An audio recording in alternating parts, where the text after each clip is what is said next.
Coming to you from the Lydia Media Studios in the heart of Lewiston, Auburn, it's Lydia's Lunch Bunch, LA's afternoon morning show with Mark and Pam. We're covering news and events in the greater LA area and talking to the people making a difference in our community. Feel free to share your comments, questions, or suggestions via email at podcast@lydiamediallc.com.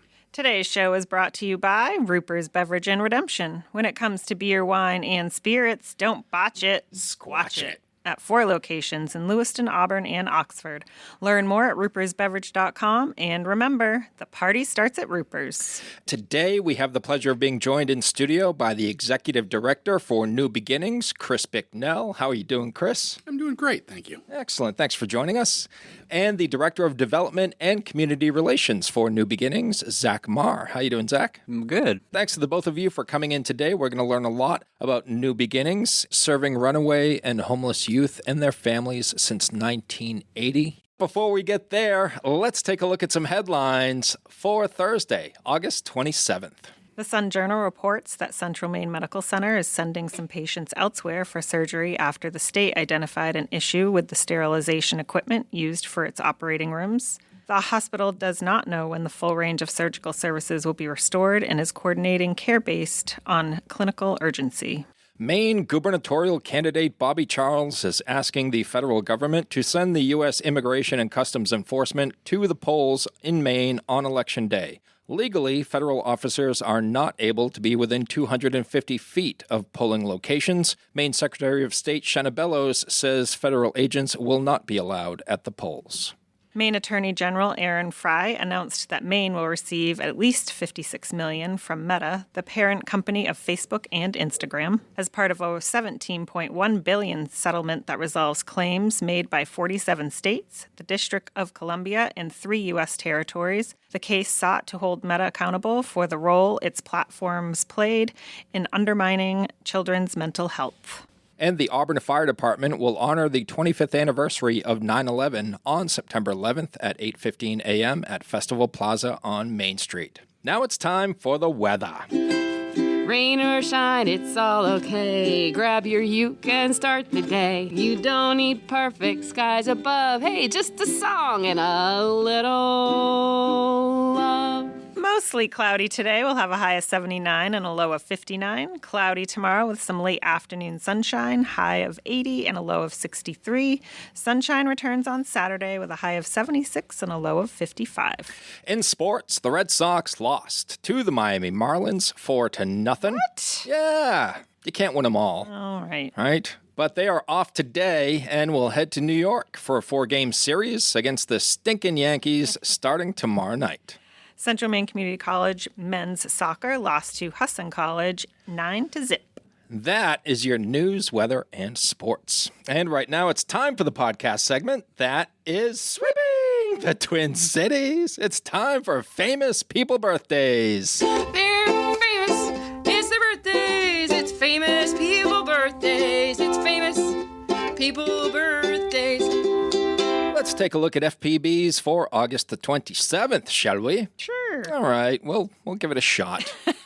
We're going to start off with actor Aaron Paul, who played Jesse Pinkman on Breaking Bad. He's 47 years old today. I started watching it. Did you really? I did. We're in season 3 now. What do you think so far? I don't know. I mean, it's good. I'm in. I'm going to go for the long haul, but I think it was hyped up too much, and I'm just kind of like, meh. All right. You can't. This conversation is over. Sarah Chalk is 50 years old today. She played Becky on Roseanne. Becky. The second Becky. Yes, fake Becky. Oh, yes. Right? She was also on Scrubs. And rounding out FPBs for August the 27th is guitarist Alex Lifeson of Rush, who is 73 years old today. Those are your FPBs. Now it's time for some OTDs. It happened on this day. It happened on this day. It happened on this day. I didn't know you could put that much distortion on a ukulele. Well, Learn something new every day. Mark gets creative. we got skills in this office. 6 years ago, in 2020, Bill and Ted Face the Music was released. The final film in the Bill and Ted trilogy has them finally performing the prophesized song that unites humanity and saves the space-time continuum. I didn't even know Bill and Ted Face the Music existed. Okay. It kind of got to the end of its arc before it got there, but I grew up on George Carlin and Mr. Conductor, so it is a closed circle for me. 34 years ago in 1992, John Lennon's handwritten lyrics to A Day in the Life sold at auction for $87,000. 35 years ago, this is insane, in 1991, Pearl Jam released their debut album 10, featuring their hits Even Flow, Jeremy, and Alive. Yeah. Does anyone do a Eddie Vedder impression? Not in public. Ah, jeez. But we were listening to Pearl Jam on the way over here. We gotta fess up to that. There you go. Oh, yeah. Pearl Jam, one of the greatest of all time, I think. Love Eddie Vedder.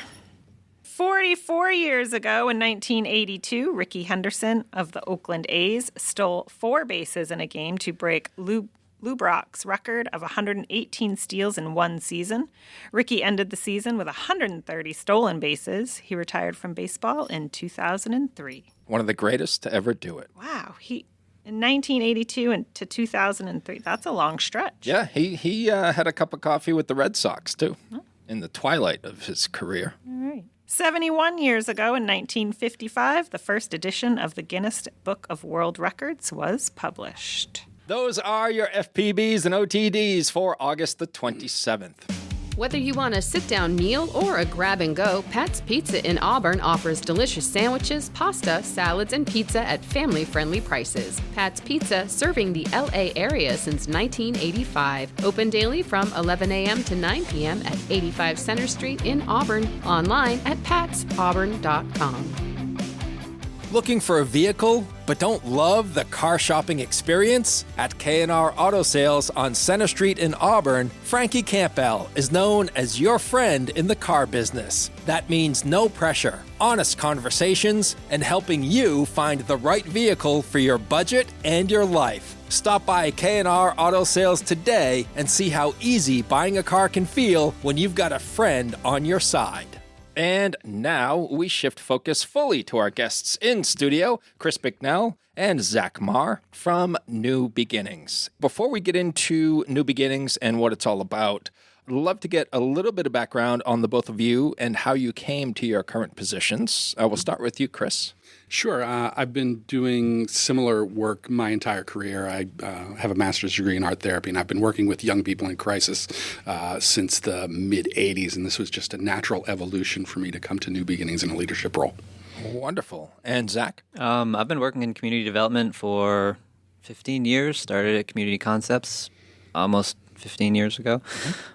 Spent some time in the city of Auburn doing community development there. Started working with the homeless population in some structural funding opportunities to build the Mill Street Resource Center. And then Chris kind of poached me because they're doing some expansion. They're doing some really big changes. We've served on some boards together. It was a great opportunity to get to know him, and I kind of like the way the organization operates and the prevention aspect that they really focus on through the work they do. And let's talk about the work that New Beginnings does. What is it all about? So New Beginnings is the only agency in the state whose sole purpose is to work with runaway and homeless youth. And our goal is that every young person who comes through our doors eventually finds a pathway to safe, stable housing in a community that cares about them. And we've been doing that work for 40 plus years here in Lewiston, and now we've expanded to 9 counties across central Maine. Chris, what inspired you to pursue a career in this type of work? My own personal history. I had a pretty rough childhood and wanted to give young people the opportunities I felt I didn't have and safe places to be. And Zakk? My family was kind of on the other side when it comes to, my mom was a juvenile correction officer, but we were also a foster home as well. So we had kids coming to stay with us. We always had friends that would live with us for months, if not years on end. And they just created that safe place for our friends and the people in the community that were looking for that. And that's kind of a nice aspect, I think, to see how it impacted the people who were our family, even if it was only for a temporary point of view. And approximately how many youth do you serve on an annual basis? That varies year to year. The most we've ever served in my 10 years here has been about 700. I think last year it was more around the 450 range. Okay. And what are you seeing as I guess, narrow it down to a few reasons why we have so many homeless youth in this area. So it's not just this area. Nationally, 10% of all young people are going to experience homelessness at some point before they turn 21. And that's whether they're in a rural or an urban environment anywhere in the country. But the reasons young people become homeless vary greatly. We have an emergency shelter. Usually the first-time homeless young people who come to our shelter, it's due to extreme family conflict.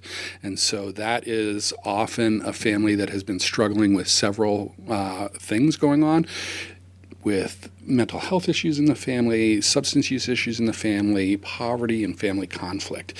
What we found is that a lot of young people, when it's their first time exiting the home, the reason is because the family has developed an unhealthy communication style and can't resolve the conflicts that are coming up. And they have these underlying issues that aggravate that. So we offer free family mediation to every young person who shows up at our shelter and their family. Some take advantage of it, some don't. But the goal is within 90 days to assess what the cause of this incident of homelessness was. Is it possible for you to return home safely? If so, we're going to do that in 90 days. And if not, we're going to find another safe spot for you. That's young people who are coming to our shelter. Usually, our street outreach program often works with young people who have been disengaged for quite a long time. They've been expelled from school. They've been in and out of correctional facilities. They don't have stable housing. They might be couch surfing or camping out. Many of them come to us with extreme trauma histories within their family and in themselves. And so those are the primary reasons young people become homeless around here. How is New Beginnings funded? We are funded primarily through federal funding and state funding are our two primary sources. The Family Youth Services Bureau, Runaway and Homeless Youth Act funds federally, and the State Department of Health and Human Services. They fund three core program areas, our shelter, our transitional living program, and our outreach program. We also have private foundation funding, tons of community support from individuals, which we really appreciate. We appreciate and we rely on a lot more now. Federal funding is getting a little slower, a little more hung up, a little more unreliable, and that's kind of part of the concern and the anxiety that some of us feel when we try and figure out how to not just sustain but grow some of these operations and improve the outreach. Yeah. This is where the community, in the events, like our golf event, a lot of new ideas and outreach that we're doing to work with people to try and find more of that community, like homegrown support. It's more reliable, it's more sustainable, and it's more impactful, I think, for the people that are actually giving to something like that as well. Yeah, I think it, obviously creates more awareness, too, of what you're doing and the type of people that you're helping and things like that and the benefits. Mm-hmm. And the reality is that our federal funding does not increase year on year, but our costs do increase. Our staffing costs are just our utility costs. And so we really have to fundraise to build the foundation on which, or maintain the foundation on which all of these programs are built. And none of our funding actually meets the need. It all falls short. Our shelter is annually about $400,000 to $450,000 a year in deficit that we have to fundraise for.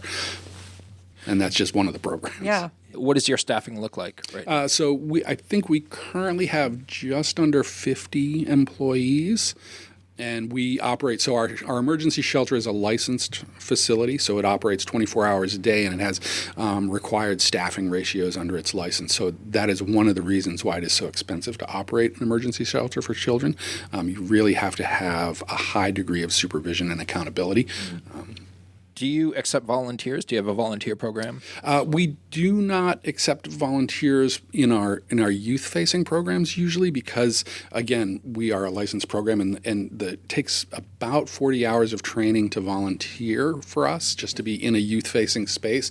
And many volunteers, they want to just be there and do the work. And so we do on and off have opportunities for volunteers in our administrative offices to help us manage data and move numbers around and do some maintenance around our properties. But in the youth-facing spaces, it's really critical that people are well trained because we are faced with a lot of challenging behaviors and we don't want young people to meet any friction that might cause more. Yeah. I don't want to say trauma, but just feeling like our youth-facing spaces are very intentional, Right. and there is a lot of training that Yeah. goes into being able to work in those spaces. that makes sense. Yeah. And what's the age range? So we have a really broad age range. Our shelter is licensed to work with young people from the age of 10 through 21. That's a huge scope. Wow. Our outreach program works from 14 to 21, and our transitional living programs work with young people from 16 up to 22, I think is the maximum there. When we do get young people at our shelter who are under the age of 16, we work very closely with the Department of Health and Human Services because it is very traumatic to be exiting the home at that age. And if there is something going on in the home that needs to be attended to from a kind of a legal standpoint or a child welfare standpoint, the department needs to be involved in that. And returning home after even a short stay at our shelter can be difficult for families. And so we want those supports in place. How can our community support the work of New Beginnings? So we're having a golf scramble coming up on September 19th, and people can sign up for that. They can sign up to sponsor that. It's going to be a fun day. We've got a lot of giveaways that we're going to do, and it's kind of, I think Zakk can probably speak better to it. He's deep in the organization of it. But it's really an opportunity to share with the community kind of what we do and also ask them to support us in a meaningful way. We're being a little bit more intentional, too, to get out. And like you mentioned earlier, spreading awareness. And it's not just, from a fundraising point of view. We're really just trying to spread the idea and get people's feedback on ideas and what they've seen work in their communities. And there's a point where we can only help so many people. Our capacity is so large when it comes to even how many beds that we can support within the communities that we work within currently. So helping spread some of that awareness and getting people to think of homeless youth in a different way as well. I mean, trying to take this to another step. The biggest reason where we saw it in the adult population earlier, where it's a dramatic undercount within the state because we don't even catch people or we don't count them. And it's much more difficult and complex when it comes to a youth point of view, even working within the school systems, because a lot of people won't self-identify. I mean, you have people who couch surf, they stay with friends for weeks on end, and it seems okay, and it doesn't feel like homelessness, but it is. It's not every organization and department uses the same definition, Right. but this is the thing that really starts to lead up to it, that we're trying to be more proactive and to work with people to see if you're not homeless, you're still couch surfing, you're at risk, and there are things that we can do or some other agencies can do to actually help prevent this fall into a deeper cycle that we don't want to see perpetuate. So how do either people that are trying to help the youth or the youth themselves find you or know about you? We have a website, and that's newbeginmaine.org. We also have a 24-hour hotline. It's 795-4070. So if anybody is experiencing homelessness or at risk of homelessness, they can call that number 24 hours a day. We're also, part of our federal contract, we are required to transport young people to and from our shelter, and anybody who is coming to our programs who is school age, we are required to make sure that they are connected to their school of origin and that we transport them to and from that school of origin. Really important to us is making sure that young people have as many age-appropriate life experiences as possible. Right. Being homeless is a traumatizing event, so our shelter is designed in a very home-style way. Young people cook the meals, they do the chores, they have their own rooms, they eat together at a table, really trying to normalize it as much as possible and help young people continue on the pathway that they're on and not let this one incident of homelessness really derail them fully. Right. And we want to make sure that they're getting those experiences that, traditional youth from families get. They get the summer camp experience, they get the after-school sports, and, how can we help kind of increase? And it does look like, new coming into the operation. The staff is amazing to the extent that they're really trying to help be that kind of parental guidance and provide these extra things. It's not a job to the extent that it feels like you're going to, do your regular employment, concept. They're really committed to the kids and providing those extra experiences, which we're really trying to grow some of these life events and experiences that some of these kids, beyond survival mode, never really get to. Yeah, those are important. Yeah, one of the programs we have, we call it the Adventure Challenge program, and it's really an opportunity. One of the things that young people who are street involved are identified as having lots of these survival skills. And we try to identify those survival skills as something positive that has helped young people stay alive, and that can also be flipped in a different way to be pro-social, as opposed to some people view them as negative. And it's really about resiliency, creative problem solving, and looking at your skills as an advantage. So we take young people into environments that they maybe would not normally get into. We have a winter camping trip every year. I would say that Sugarloaf actually sponsors a ski trip for us every year. They provide all of the things that we need, the tickets, the lift tickets, the lessons, the accommodations, everything. We often take young people fishing. We have recently trained an employee to be a lifeguard so that when we go to beaches or state parks, we can let young people swim. Really about helping them, as Zakk said, have some of those normalized kind of Maine experiences, as well as just developmentally appropriate engagement. Many of our young kids are struggling every moment of every day to figure out where they're going to eat, where they're going to sleep, and we want them to step away from that and say, I get to do some art. I get to eat some ice cream, right? It's not I get to just be a kid. Yeah, exactly. Not have to think about, but also being very mindful that these young people really need a lot of support. Right. What are some of the common misconceptions people have about homeless youth, and how does New Beginnings work to change those perceptions? So the biggest misperception I've ever heard is that these are young kids who are just non-compliant with family rules, like, they didn't take out the garbage and they're angry at their parents, so they stormed away. And that is not the case. And we're really well trained to screen young people who show up, because that does occasionally happen. Like, I just don't want to do it. And those young people don't get into our programs. We work with the family and return them home.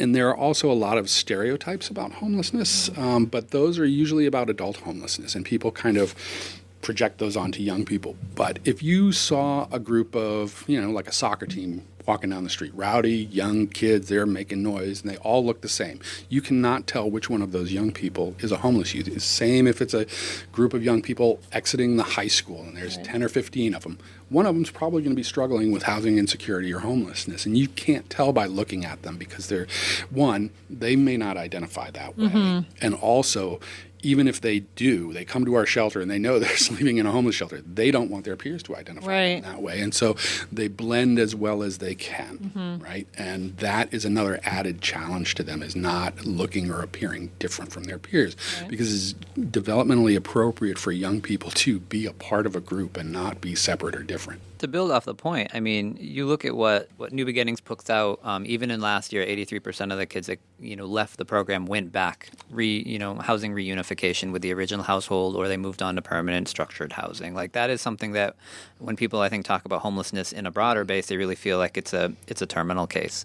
New Beginnings, at least the population that we're working with, it is absolutely not. And I really, again, lean on the fact that the work that I think we are doing here, trying to stop this cyclical homelessness before it becomes, endemic in an adult population, like, this is a preventative care side of the homelessness question that I think a lot of people are having nowadays, is how do we really help break that cycle early on, reset what's an allowable expectation for us and for a community on how to get children and people's expectations, that we're not going to just fall back into that as being an acceptable situation, especially for youth. I mean, sleeping outdoors in Maine in the winter is really hard. Yeah.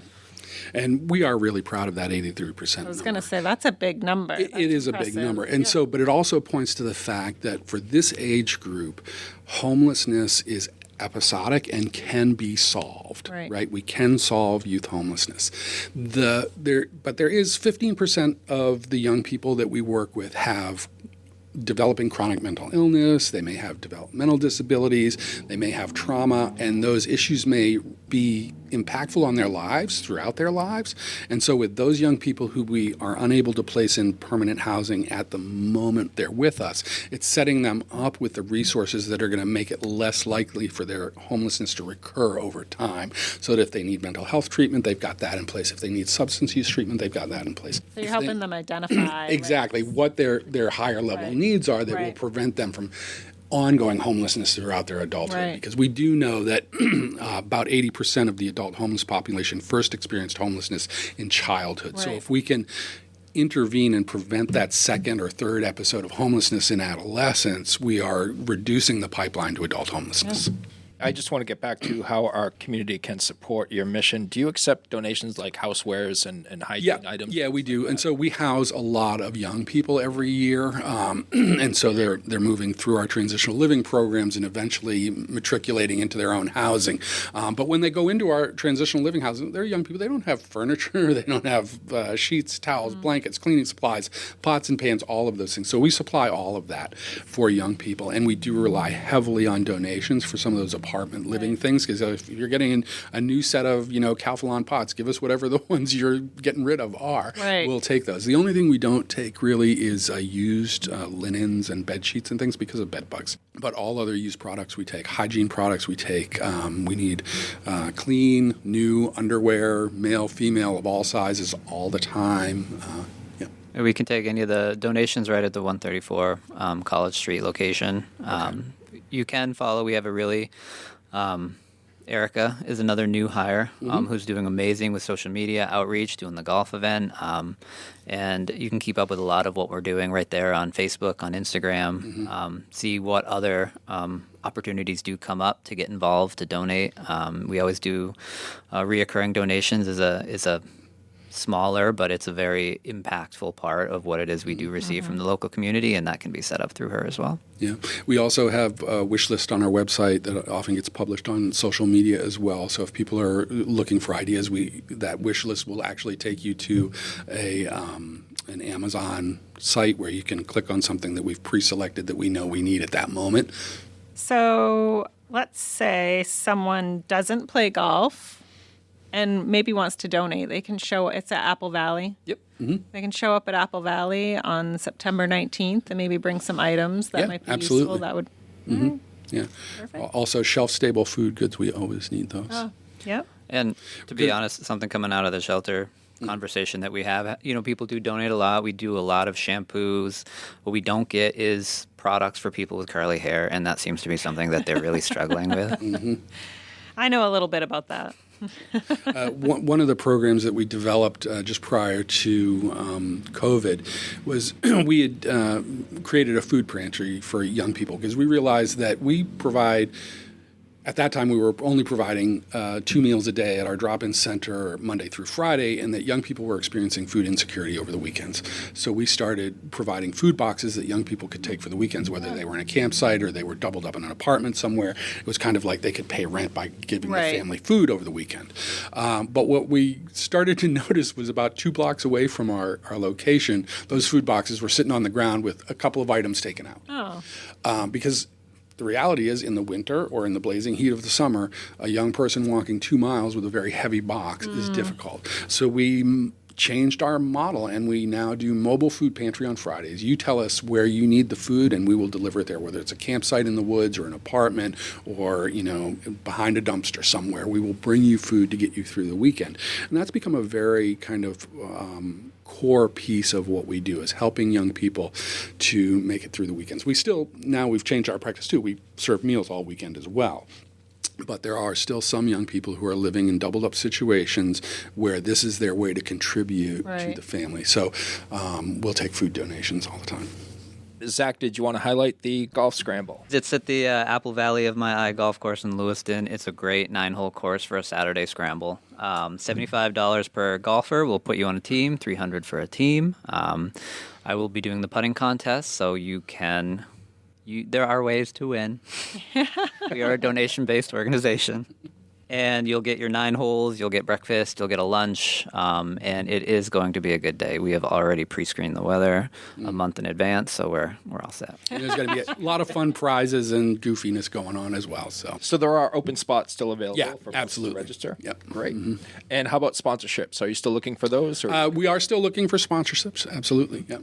So if there are any businesses out there that are listening and you'd like to be represented at our golf scramble, let us know. They would reach out to Zakk at New Beginnings at 795-4077. Is there anything else about New Beginnings that you would like our listeners to know? Yeah, one of the initiatives that we're doing right now is all of the housing that we have for young people predates me by several decades and needs to be upgraded. And so we are looking at upgrading all of our apartments and our shelter. The challenge with that is it's really difficult to renovate a building and then not have a housing spot for a young person. So we're trying to figure out new properties that we can build to suit while still maintaining the housing we currently have, and then moving young people out and selling those properties. So it's really that kind of work. So if you're a realtor and you know of any properties that have some acreage or some good housing that could be modified to meet youth needs, please reach out to us.